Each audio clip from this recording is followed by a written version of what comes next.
So ఇప్పుడు మనము గోరాంచ్ resort మీకు తెలుసు కదా, ఆల్రెడీ మేము ఎప్పుడు ఫ్యామిలీతో ఫన్ ఎంజాయ్ చేయడానికి మన ఆలేర్ రోడ్లో ఉందండి. రైల్వే స్టేషన్ దగ్గర నుంచి లెఫ్ట్ తీసుకుంటే అక్కడ ఉందన్నమాట.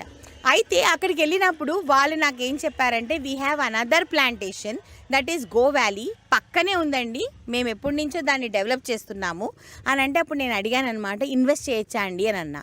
చేయొచ్చు అని అన్నారు. అప్పుడు నాకు అనిపించింది, ఎందుకనంటే మన హైదరాబాద్లో మనం అపార్ట్మెంట్ కొంటే ఎలాగైనా సరే ఎప్పుడు నేను మా ఆయన అంటుంటాడనమాట, కింద మంది కాదు పైన మంది కాదు మధ్యలో మనం ఊగుతూ ఉంటాము, దట్ ఈజ్ అపార్ట్మెంట్.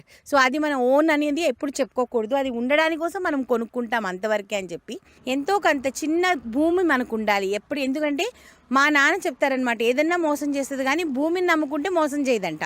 సో అందుకని అలాంటి భూమి ఒకటి నాకున్న స్తోమతలో మా ఆయనకు ఒక చిన్న సర్ప్రైజ్ ఇద్దాము, నా బిజినెస్ నుంచి కొంత ఇన్వెస్ట్మెంట్ ఇక్కడ చేద్దాము అన్న ఆలోచనతో నేను గో వ్యాలీకి వచ్చానండి. ఇది వచ్చేసేసి సల్వాపూర్ అని చెప్పేసేసి పక్కనేనమాట, గోరాంజ్కి పక్కనే ఒక 10 నిమిషాల దూరంలో ఉందన్నమాట. సో అక్కడికి వచ్చాను. మీరు ఇప్పుడు చూస్తారు మొత్తం నేను తిరిగి ఎక్కడెక్కడ ఎలా ఉంది ఏంటి అని. ఫ్యూచర్ ప్లానింగ్ చేయాలి. సో నాలాగే మీరందరూ కూడా ఇక్కడికి వచ్చి ఫ్యూచర్ ప్లానింగ్ చేయండి, ఇక్కడికి వచ్చి ఇన్వెస్ట్ చేయండి. చాలా బాగున్నాయి. ఇది ఫుల్ మీకు నా వెనక కనిపించేది మొత్తము శాండల్వుడ్ ప్లాంటేషన్ అనమాట. సో మీరందరూ you are going to be rich in 15 years.